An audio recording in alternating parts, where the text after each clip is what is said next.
पे चलते हुए मैं अध्यक्ष महोदय आपके माध्यम से इस सदन को सूचित करना चाहती हूं कि सड़क परिवहन राजमार्ग मंत्रालय भारत सरकार के द्वारा और शहरी विकास मंत्रालय के आदि के तहत उपलब्ध धनराशि के माध्यम से इंफ्रास्ट्रक्चर के प्रोजेक्ट को लॉन्च करके केंद्र सरकार के सहयोग से एनसीआर क्षेत्र के साथ दिल्ली की कनेक्टिविटी में सुधार के लिए 1000 करोड़ रुपए आवंटित करने का प्रस्ताव है और सुरक्षा आवश्यकताओं को ध्यान में रखते हुए विशेष रूप से महिलाओं के लिए 50,000 अतिरिक्त कमरे लगाने का भी प्रस्ताव किया गया है।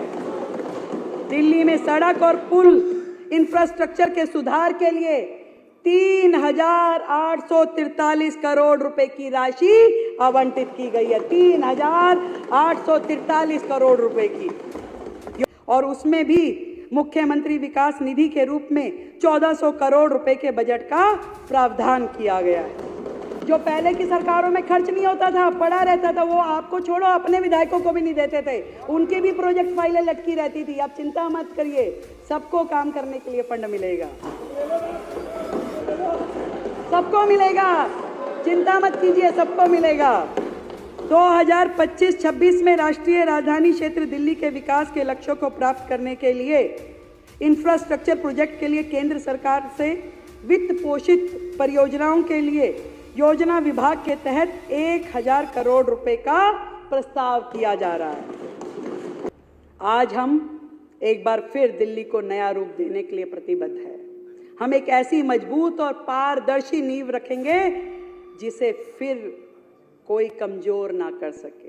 हमारा सपना है एक समृद्ध सशक्त दिल्ली का, एक वैश्विक शहर जो हर चुनौती का सामना कर सके और दुनिया में नेतृत्व करने की क्षमता रखता हो, ऐसा शहर दिल्ली को बनाना है। अध्यक्ष जी, अध्यक्ष महोदय, भारत रत्न आचार्य विनोबा भावे जी ने कहा कि वास्तविक उन्नति तभी हो सकती है जब उसका लाभ सभी को प्राप्त हो, ना कि कुछ लोगों तक सीमित हो। सभी को प्राप्त होना चाहिए, तभी रियल डेवलपमेंट किसी राज्य की संभव है। और इसलिए झुग्गी झोपड़ी और जे कॉलोनियों में बुनियादी सुविधाएं मुहैया करवाने के लिए सरकार की ये सबसे बड़ी प्राथमिकता है। हम झुग्गी झोपड़ी और जे कॉलोनियों के विकास के लिए ड्यूसिप को 696 करोड़ रुपए आवंटित करने जा रहे हैं। 696 करोड़ रुपए। आज भी झुग्गी के लोग गंदे टॉयलेट ब्लॉक इस्तेमाल करने के लिए मजबूर हैं। आज भी वहाँ बहन बेटियों के नहाने के लिए स्नान घर नहीं है। आज भी उनके बच्चों को खेलने के लिए कोई झूले नहीं है। आज भी वहाँ नालियाँ खड़ंजे बुरी तरीके से टूटे हुए हैं। ये लोग केवल वोट लेने के लिए वहाँ जाते हैं, उनको डराते हैं भाजपा आएगी झुग्गी तोड़ देगी। हम बताना चाहते हैं कि हमने 700 करोड़ रुपए का फंड झुग्गी की डेवलपमेंट के लिए वहां पे, जो कि आपकी तुलना में 157% अधिक है। ये जहां पे फुटपाथ बनेगा, जहां पे नाली खड़ंजा बनेगा, जहां शौचालय बनेंगे, स्नान घर बनेंगे, शिशु वाटिकाएं बनेंगी, इन सारे मदों में खर्च करने के लिए हमने ये बजट रखा है। पहली बार इतिहास में अब झुग्गी वाले भी अपना जीवन जी सकेंगे। पिछली सरकार ने प्रधानमंत्री आवास योजना के तहत दिल्ली को कुछ लेने नहीं दिया, क्योंकि वो प्रधानमंत्री आवास योजना थी तो दिल्ली वालों को उसके निमित्त किसी को लाभ नहीं लेने दिया। अब हमारी जो ये सरकार है, इस योजना को हम स्वीकार करेंगे ताकि हमारे शहरी गरीबों को इसका लाभ मिल सके। और इस योजना के तहत हमने 20 करोड़ रुपए का आवंटन प्रस्तावित किया है। भोजन हर इंसान की बुनियादी जरूरत है। आर्थिक रूप से कमजोर वर्गों को खाद्य सुरक्षा बढ़ाने और पोषण की स्थिति में सुधार लाने के लिए हम स्वर्गीय श्री अटल बिहारी वाजपेयी जी, जिनका ये जो वर्ष है जन्म शताब्दी वर्ष है, दिल्ली में 100 जगहों पे अटल कैंटीन के नाम से पौष्टिक और उस मद में 100 करोड़ रुपए का प्रावधान किया गया है। 100 करोड़ रुपए का। केवल सड़कों, पुलों, फ्लाईओवर के निर्माण का दस्तावेज नहीं है अध्यक्ष जी, बल्कि पूरी दिल्ली के भविष्य को फिर से सुधारने के लिए रोड मैप है। ये पूरा रोड मैप है। अब दिल्ली की सड़कें सिर्फ रास्ता नहीं, बल्कि प्रगति की धमनियां बनेंगी। प्रगति की धमनियां बनेंगी। अब दिल्ली की कनेक्टिविटी सिर्फ ट्रैफिक सुधार नहीं, आर्थिक विकास का इंजन बनेंगी। और अब दिल्ली का इंफ्रास्ट्रक्चर सिर्फ निर्माण परियोजना का हिस्सा नहीं, बल्कि समृद्ध और आत्मनिर्भर राजधानी की पहचान बनेगी। आपने अपने लिए शीश महल बनवाया, हम गरीबों के घर बनवाएंगे। दिल्ली से इकट्ठा किया हुआ राजस्व, टैक्स का पैसा पूरे देश की एडवर्टाइजमेंट करने में खर्च किया, दूसरे राज्यों में जाके चुनाव लड़ने के लिए खर्च किया। पहला मुख्यमंत्री है भाई, पहला मुख्यमंत्री जो एक राज्य का मुख्यमंत्री है और प्रधानमंत्री बनने के लिए कूद के यहाँ जाऊंगा, वहां जाऊंगा, यहाँ जाऊंगा।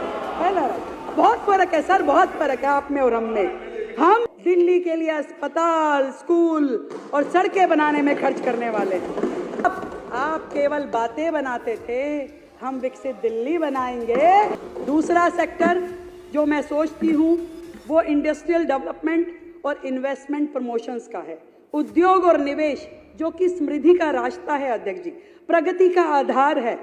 और जहाँ उद्योग फूलते फलते हैं अध्यक्ष जी, वही समाज आगे बढ़ता है।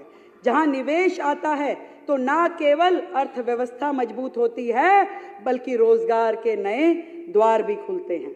अध्यक्ष जी, दिल्ली जो कभी व्यापार, संस्कृति, औद्योगिक गतिविधियों का केंद्र हुआ करती थी, बीते वर्षों में अव्यवस्था, लाल फीताशाही और कुप्रबंधन की वजह से औद्योगिक विकास की दौड़ में दिल्ली पिछड़ती जा रही है। कितनी बुरी स्थिति है कि एक अफसरशाही इतनी हावी हो गई है कि कोई भी छोटे से छोटा अफसर बड़े से बड़े व्यापारी को जाके धमका देता है, उसको टॉर्चर करता है। ऐसी दिल्ली में व्यापारी वर्ग कितना परेशान होगा आप समझिए, जिसके कारण से बड़े बड़े उद्योग ठप पड़े हैं। व्यापारियों के लिए एक नई नीतियों का इंतजार है। निवेशकों का दिल्ली पे से भरोसा टूटता गया और अब दिल्ली को व्यापार और निवेश के लिए देश का सबसे अनुकूल केंद्र बनाने के लिए हमने संकल्प लिया कि हम ये काम करेंगे। आदरणीय प्रधानमंत्री नरेंद्र मोदी जी की सोच है ईज ऑफ डूइंग बिजनेस और मेक इन इंडिया। इसकी तर्ज पे हम दिल्ली में नवाचार, उद्यमी अनुकूल और निवेश प्रेरित औद्योगिक क्रांति की नींव रख रहे हैं। शुरू होने वाला है। ये बजट केवल नीतियों की घोषणा नहीं है, बल्कि व्यवसायियों को, निवेशकों और स्टार्टअप से वास्तविक राहत देने का ठोस रोड मैप होगा, ठोस रोड मैप होगा। भारत साथ ही एक नई वेयर हाउसिंग पॉलिसी को अंतिम रूप दिया जा रहा है, जो दिल्ली को सुरक्षित, संरक्षित और तेज वेयर हाउसिंग प्रदान करने के लिए उद्योगों की बड़ी जरूरत को पूरा करेगी। नई उद्योग नीति, नई वेयर हाउस पॉलिसी हमारी ये सरकार लेके आएगी। शहरी कार्य मंत्रालय डीडीए के साथ परामर्श करते हुए लीज्ड इंडस्ट्रियल प्रॉपर्टीज जो हैं उनको फ्री होल्ड भी किया जाएगा।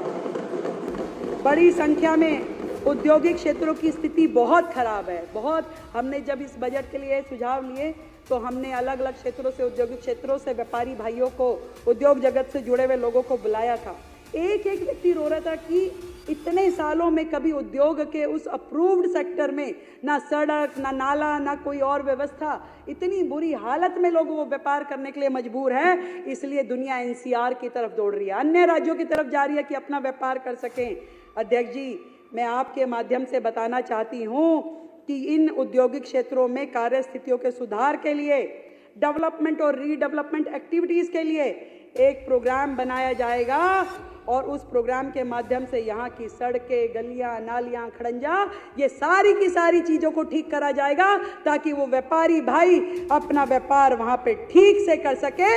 आज मैं इस सदन को ये बताना चाहती हूँ, दिल्ली में व्यापारियों को व्यापारिक गतिविधि चलाने में भारी समस्याओं का समाधान करना पड़ता है और इसके लिए आज इस सदन में हम घोषणा करते हैं कि ट्रेडर्स वेलफेयर बोर्ड की स्थापना की जाएगी।